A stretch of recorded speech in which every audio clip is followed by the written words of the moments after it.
Vamos para a questão 22 do Enem 2009, aplicado nas unidades prisionais, sobre o ciclo do carbono 14. Tá? Então tem um link aí em cima com aulinhas sobre o ciclo do carbono 14, que é usado em datação radioativa.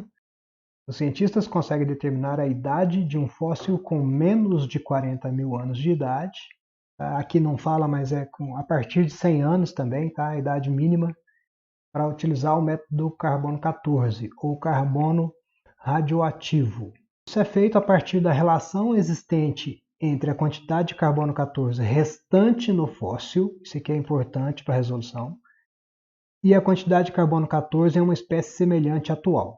Então, vamos supor, achou um fóssil lá e você acha que esse fóssil, vou pegar o exemplo que eu dei na videoaula anterior lá, você acha que esse fóssil é de um equino, certo? Então você pega um equino atual e faz a contagem de quanto de carbono radioativo um equino atual vivo deve ter. Tá? Vamos supor que esse equino deva ter 100 átomos de carbono radioativo. E aí você vai no fóssil e olha quanto de carbono radioativo esse fóssil tem. Tá? E aí você vai comparar quanto de carbono tem o fóssil com quanto deveria ter se esse animal ainda fosse vivo. Tá? Mas por que as quantidades são diferentes? Porque o carbono 14 é radioativo, ele sofre decaimento. Então, com o passar do tempo, esse carbono 14 deixa de existir, ele se transforma em nitrogênio 14. Tá? Volta na aulinha lá que você vai ver. Apesar de sofrer decaimento radioativo, a quantidade de carbono 14 na atmosfera, em particular em moléculas de CO2, né, o carbono é oxidado a CO2 com oxigênio, essa quantidade é praticamente constante devido à incidência dos raios cósmicos que atingem a Terra a todo instante. Tá? Assim, por fazerem parte do ciclo do carbono, animais e vegetais mantêm uma quantidade praticamente constante de carbono 14 enquanto estão vivos. Tá?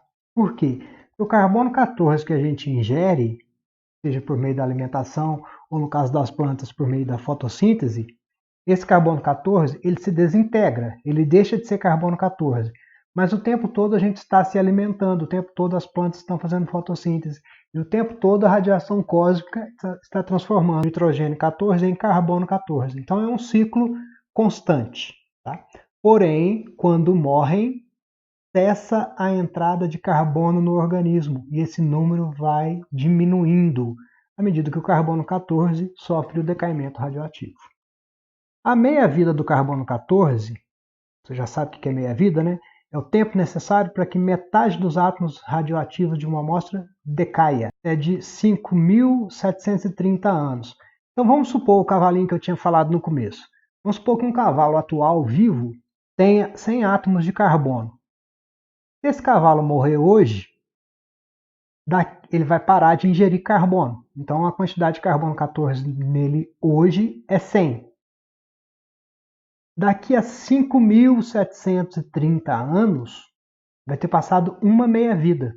Quer dizer, passou um tempo suficiente para cair metade. Então, se hoje ele tem 100, daqui a 5.730 anos ele vai ter 50. Mais 5.730, ou seja, daqui a 11.460 anos, ele vai ter 25. E assim sucessivamente. De acordo com o texto, para se descobrir a idade de um fóssil que não poderia ter mais de 40 mil anos. Por que não pode ter mais de 40 mil anos? Porque depois de 40 mil anos, já terão se passadas tantas meia-vidas, que você pode calcular relacionando esses dois números aqui, né, aproximadamente, terão se passadas tantas meia-vidas que a quantidade de carbono 14 que ainda resta para emitir radiação é muito pequena e é praticamente impossível de medir. Então, de acordo com o texto, é relevante determinar, para saber a idade de um fóssil, é relevante determinar. A meia-vida do carbono, você tem que determinar isso? Não, ela já foi determinada e já está escrita aqui, 5.730 anos. É importante determinar se o fóssil é animal ou vegetal? Não. Por quê? Porque ambos incorporam carbono 14.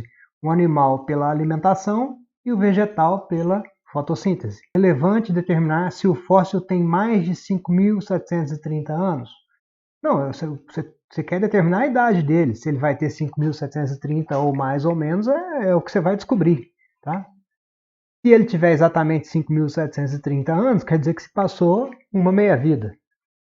Ou seja, que a quantidade de carbono que ele vai apresentar nesse momento é metade do que ele deveria ter. Letra D. A quantidade de carbono 14 presente no fóssil é exatamente isso. A resposta correta é essa. O que você tem que determinar quando você pega um fóssil? Tem que determinar quanto de carbono 14 tem nele. Lembra do exemplo do cavalinho que eu falei? Um cavalo vivo hoje tem 100 carbonos radioativos. Você vai lá e olha um fóssil e tem 12,5. Quantas meia-vidas se passaram? Você vai lá e olha o carbono 14 que ele tem 12,5. 100 para 50 é uma meia-vida. De 50 para 25, outra meia-vida. De 25 para 12,5, outra meia-vida. Ou seja, 3 meia-vidas. Então quer dizer que esse cavalo que tenha 12,5 de carbono vai ter 15 mais 17, praticamente 18 mil anos que ele morreu. Certo? Então essa é a resposta correta. É quanto de carbono 14 o fóssil apresenta no momento da medida. E letra E, a relação entre as quantidades de carbono 14 em uma parte do fóssil e no fóssil todo. Não, né? Muitas vezes você só encontra apenas uma pequena parte. E o teor de carbono é mais ou menos uniforme, né? A gente tem carbono no nosso corpo todo. Ok? Dúvidas? Entrem em contato e bons estudos e até a próxima.